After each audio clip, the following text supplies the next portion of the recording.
ने इजरायली वज़ीर-ए-आज़म नेतन्याहू पर गाजा के लिए सीज़फायर डील से इनकार करने का इल्जाम लगाया।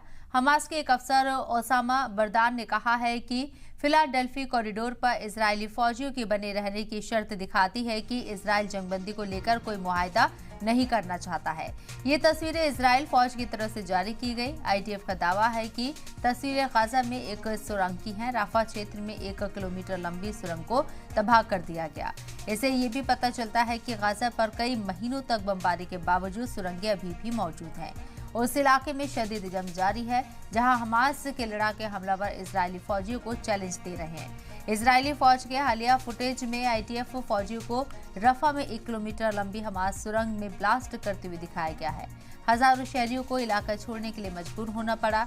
यूएन के मुताबिक पिछले साल शुरू हुए हमले के बाद से इजराइल से लगातार इलाका खाली करने के हुक्म की वजह से गाजा पट्टी में तकरीबन 90% शहरियों को इलाका खाली करना पड़ा है। हमास ने इजरायल के वज़ीर-ए-आज़म बेंजामिन नेतन्याहू की मजम्मत की है, क्योंकि उन्होंने चल रही जंग को रोकने के लिए आखिरी जंगबंदी मुआहदे पर इत्तेफाक जाहिर करने से इनकार कर दिया। हमास ने नेतन्याहू की इस बात के लिए मजम्मत की कि वो मिस्र की सरहद पर बफर जोन फिलाडेल्फिया कॉरिडोर से फौजियों को वापस नहीं बुलाएंगे। मिस्र और गाजा के बीच, जिसे सलाह अल-दीन रूट के नाम से भी जाना जाता है, एक बयान में वज़ीर-ए-आज़म नेतन्याहू के दफ्तर ने कहा है कि उनका मकसद गाजा में उनके सिक्योरिटी कैबिनेट की तरफ से चुने गए टारगेट्स को हासिल करना है और ये तय किया जाएगा कि गाजा कभी भी इजरायल के लिए खतरा ना बने।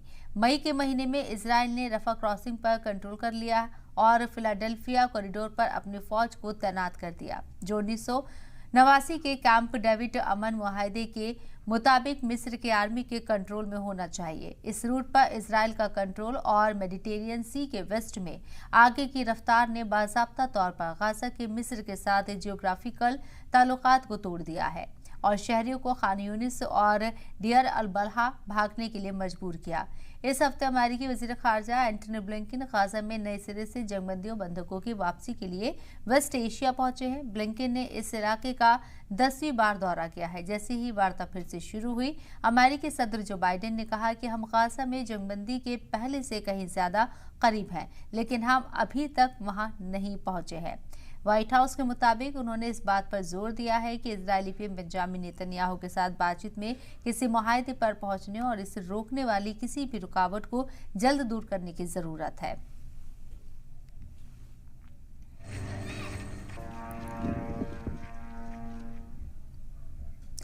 इजरायल और लेबनान के हिजबुल्लाह ग्रुप के बीच गोलीबारी लगातार बढ़ती जा रही है। हाल ही में साउथ लेबनान में इजरायली हवाई हमलों में कम से कम 8 लड़ाके और 1 बच्चा मारा गया है और जवाब में हिजबुल्लाह ने सरहद पार से तोपखाने और रॉकेट से जवाब दिया। जुमे को इजरायली हमलों में साउथ के अलग अलग शहरों और ऐतरून के बाहर एक और शहर में 6 हिजबुल्लाह मेंबरान मारे गए। इजरायली सरहद के पास एता गांव पर एक अलग इजरायली हमले में एक हिजबुल्लाह जंगजू और 1 बच्चा मारा गया। इजरायली आर्मी ने कहा है कि उसने आयता में हिजबुल्लाह के लड़ाकों को निशाना बनाया था, क्योंकि वो हिजबुल्लाह के रॉकेट और मिसाइल यूनिट का मेंबर था। उसने ये भी कहा है कि उसने साउथ में 2 और हिजबुल्लाह लड़ाकों को भी निशाना बनाया था। इजरायली फौज ने साउथ लेबनान में हिजबुल्लाह के ठिकानों पर हवाई हमलों की फुटेज भी जारी की है।